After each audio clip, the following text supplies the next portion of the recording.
welcome back. We are going to do a fun project for Christmas and actually have a whole bunch of projects for you for Christmas. I'm going to call this series my 12 days or 12 weeks of Christmas, and each week we're going to do a new project that is a simple project for beginners that you can do for Christmas, either for Christmas decor or stocking stuffers or gifts. And so our first project we're going to do is this super comfy and nice sleep mask. These are great for people who work nights and have to sleep in the day, or people who just like to nap like me, or if you're traveling.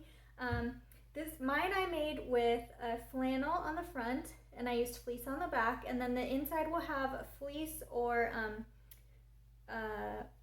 like a batting to make it extra poofy and comfy. And then we also have this elastic band to hold it on. Now this pattern is a free pattern from Petite Stitchery, so you can go to Petite Stitchery and print out the pattern for this, and then we will do the little sew along together. All right, today is our first day of the 12 days of Christmas. Let's go get started. All right, so for this eye mask pattern, you'll need your pattern piece. It has the spots where your elastic will go, so you need to know, you need to mark these on your pattern. But you need your pattern piece, you need a casing for the elastic. I'm doing the adult size, so I needed a 2 by 24 inch casing for my elastic, and I needed the elastic, which is for the adult size 14-inch piece, and I just used 1/4 inch elastic. So your elastic, the casing for the elastic, and then you need 3 pieces, layers for your mask. You need like the top layer, the inside layer, which is like a batting or a fusible fleece. I'm using a fusible fleece. You can use batting as well if you want to do that. And then the back. My back, I'm just using fleece fabric, and the front of mine is a flannel. Now, the first thing that you're going to do is on the back, the wrong side of your fabric. Oh, and I should say, you want to cut your 3 pieces of fabric just slightly larger than your pattern piece. We're not actually going to cut around the shape, we're just going to cut pieces that are slightly larger. So you can see I have just slightly larger on all 3 pieces. Okay, so then on the back of your front piece, you want to trace the pattern. Don't cut it, just trace it. And then mark where the 2 spots for the elastic will go. Okay, and then we're gonna head over to the sewing machine, and we're gonna put these all together with all 3 layers. First thing we're going to do though is we're gonna head over to the sewing machine, and we're gonna fold our long strip over. We're gonna fold it the long way, and we're just gonna sew along that long edge at a 3/8 inch seam allowance. Always make sure you check your pattern to know what the seam allowance should be. For this particular one, it says 3/8. So we're gonna sew all along the edge, and then we're gonna thread our elastic through. So I'll meet you at the sewing machine. These are all the supplies you need. Let's go get started. Okay, so I have my casing for my elastic, right sides together, matching up the whole long end, and I'm going to sew along at a 3/8 inch seam allowance. So I'm going to start and back stitch. I'm going to sew along the whole thing at 3/8.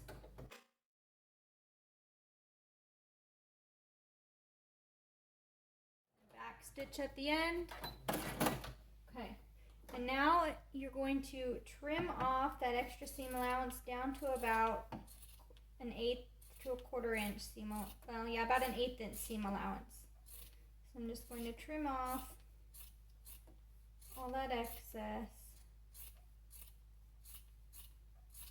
Okay, and now we need to flip this tube right side out.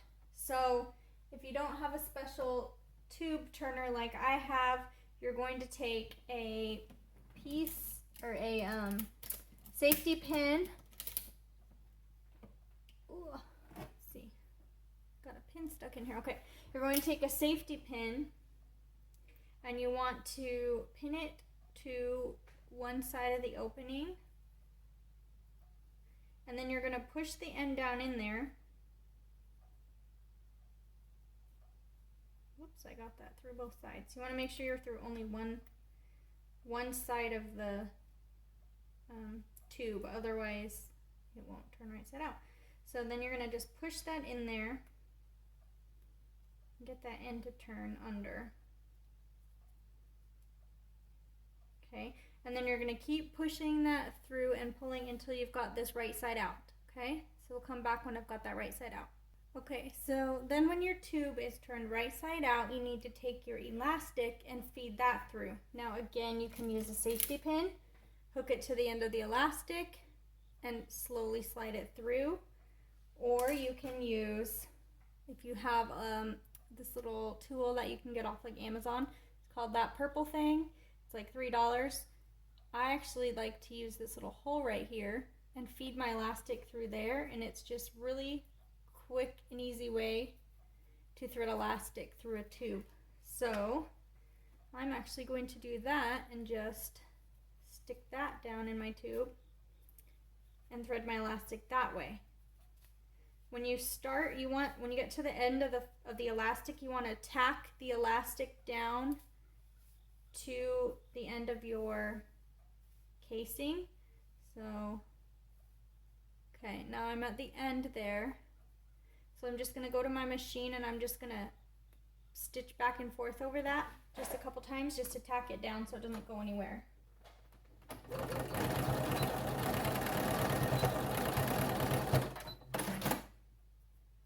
Okay, now as long as that's tacked down, then you can continue threading through.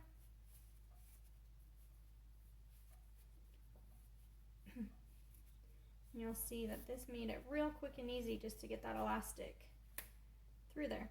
Then you're going to pinch the end. Don't let the elastic go flying.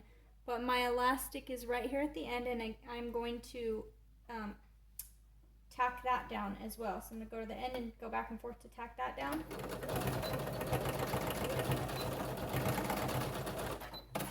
Okay, so now both ends are tacked down. I'm going to do this again just to be sure. Okay. And now you can see my elastic's kind of bunched up on one side and it's more smooth on this side. So what you're going to do is just give it a stretch a couple times, and that is just going to even out the elastic and create the bunching in a more like even, uniformed way. Okay? Then you're going to take your outside piece. You can see the lines that I drew, so that's the wrong side, but I can see my little dots as to where my elastic is supposed to go. So on the right side of my fabric, where I don't have any drawing, I'm going to align the edge of my elastic to the edge of that. I'm going to flip it back over and make sure that I see where that spot was.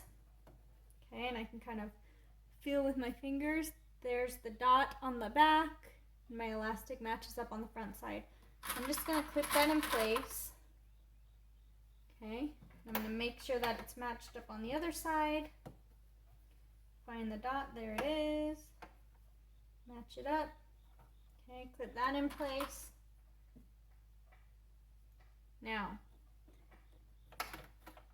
my elastic is where it needs to go, right there. And now we need to create a little sandwich for our mask. We're going to start with your batting or your fleece. Okay, so batting or your fleece. And then you're going to take your lining with the right side up. So batting, fleece, lining, right side up. And then your top, right side down. Okay, making sure that they all line up, that all your pieces are going to fit within the shape of that mask pattern that you had traced. Okay, now you want to make sure your elastic is in the center, out of the way, so that you're not going to be sewing over that elastic or the casing. Okay, and it's a good idea to grab some pins and pin this in place so that things don't move on you while you're sewing, so that all three layers stay nicely together. So I'm just going to use 2 pins because I'm a rebel. But you might want to use some more pins to hold it in place. And all we're going to do is we are going to start at the top, okay, where our line is, and you're going to leave about a 2-inch gap, okay, for turning. So off to the side a little bit on the top, you're going to sew right on that line, okay, backstitch when you start, and then just sew all the way around, coming back up to the top, leaving about a 2-inch gap. Make sure you backstitch when you stop. Okay, so let's sew this mask right on the line.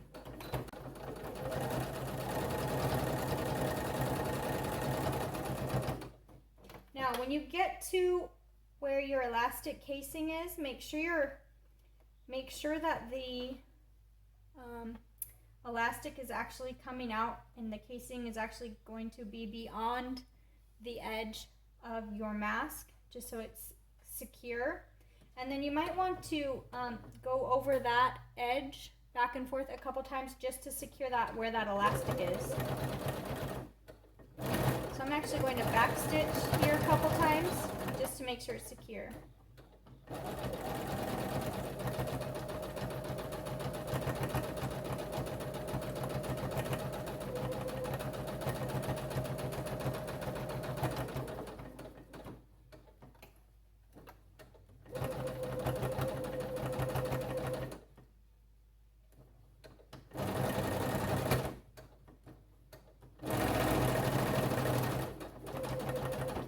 Back to the other side, so I just want to make sure which it is, that my elastic is going to be fully in the seam. Back stitch a couple times.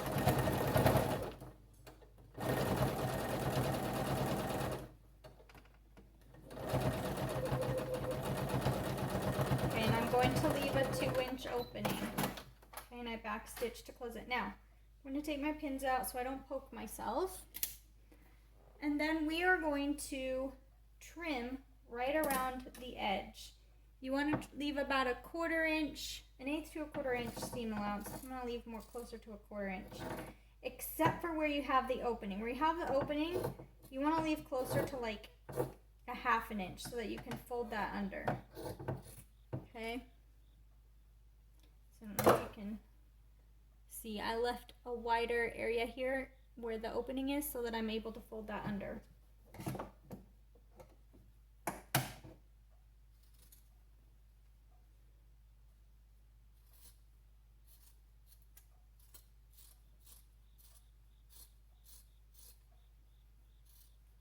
Now, once you've got this all trimmed, you want to go around the curves and make some little snips just to help the curves lay flat.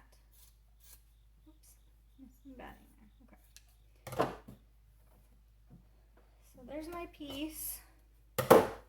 And you can either use like scissors and just snip in to the seam allowance like this very carefully. Don't actually sew into your stitch line there, or what I like to do, it's a lot faster, is use pinking shears and just anywhere where there's a major like tight curve like that, go around with the pinking shears, and that will just allow it to lay flat on those curves. Okay, so definitely around the nose area. You can do around the whole thing, but you definitely want to do that nose area. Okay, so take that clip so that it will lay flat when you turn it out, and then you are going to flip it right side out. You want to go between your lining and the outer edge, obviously, and you're going to push.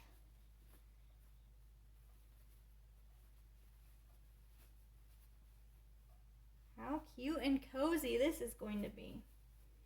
Okay.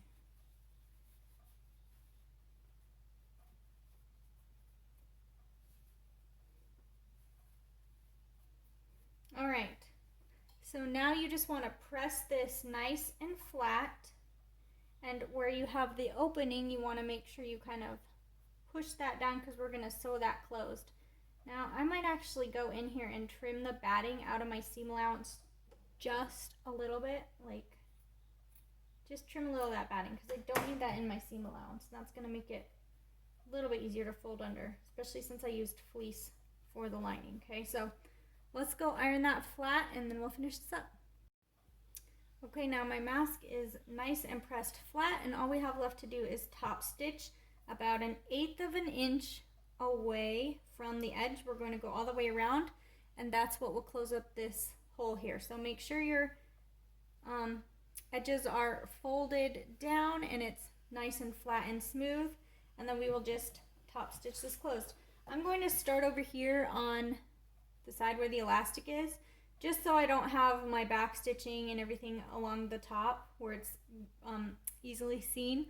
So if I hide my initial stitches where they meet up and everything on the side, you won't see it as much. So I'm going to start over there about 1/8 inch away, and I'm actually going to elongate my stitch length a little bit since we're top stitching. That will just make a nice top stitch. So I have mine at 3.5. All right, here we go.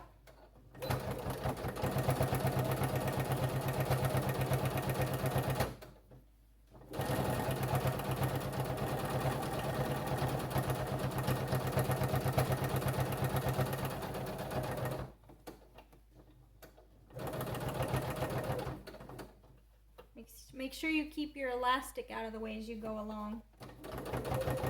You don't want to sew that down.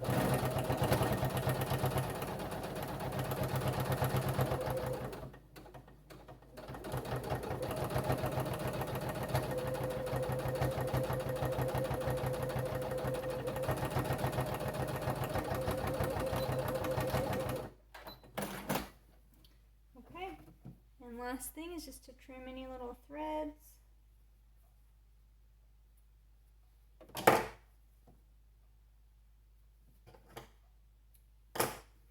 There we have it. Such a cute little sleeping mask. All done. Yay. Now you have another little stocking stuffer for the people on your Christmas list, or maybe for yourself if you just need a holiday nap. All right, thanks for joining me.